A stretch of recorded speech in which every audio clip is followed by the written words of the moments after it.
Bonjour, bienvenue dans cette nouvelle capsule vidéo sur l'impact de la crise de 29. Nous abordons l'épisode 3, une dégradation de la situation économique.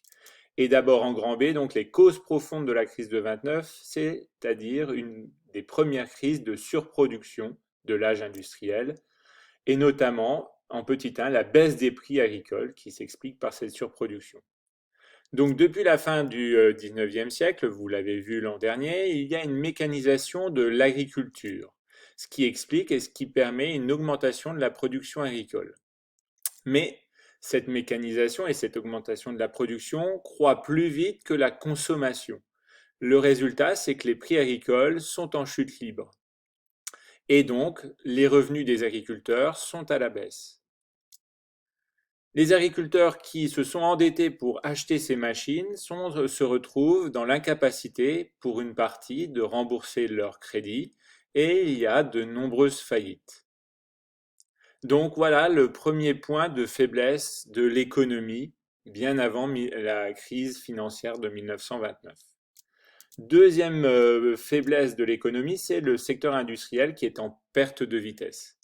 Alors, depuis le début du XXe siècle, s'est développée dans l'industrie, ou s'est mise en place dans l'industrie, une organisation scientifique du travail, que l'on peut voir selon deux aspects, c'est-à-dire le taylorisme, la division du processus de fabrication en de petites tâches simples et répétitives, auquel s'ajoute le fordisme, c'est-à-dire l'ajout de la chaîne, du travail à la chaîne.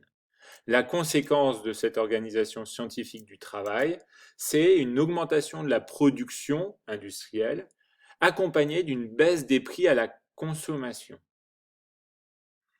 Mais comme le travail est devenu très simple et très répétitif, il n'y a plus besoin pour les ouvriers d'être très qualifiés. Donc il y a une baisse de la qualification et donc comme on est moins qualifié, les salaires baissent aussi ou sont plus faibles.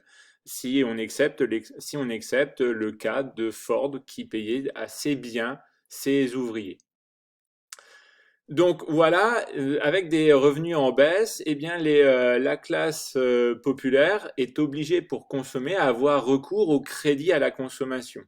Sinon, la consommation aurait stagné et commence à stagner. En effet, il y a un deuxième aspect qu'il ne faut pas négliger, c'est que dans ce premier quart du XXe siècle, on va passer d'un marché d'équipement très dynamique forcément, puisqu'on achète des produits qui n'existaient pas et qui satisfont de nouveaux besoins, à un marché de renouvellement, c'est-à-dire qu'on n'achète un produit que quand il est cassé ou qu'il tombe en panne.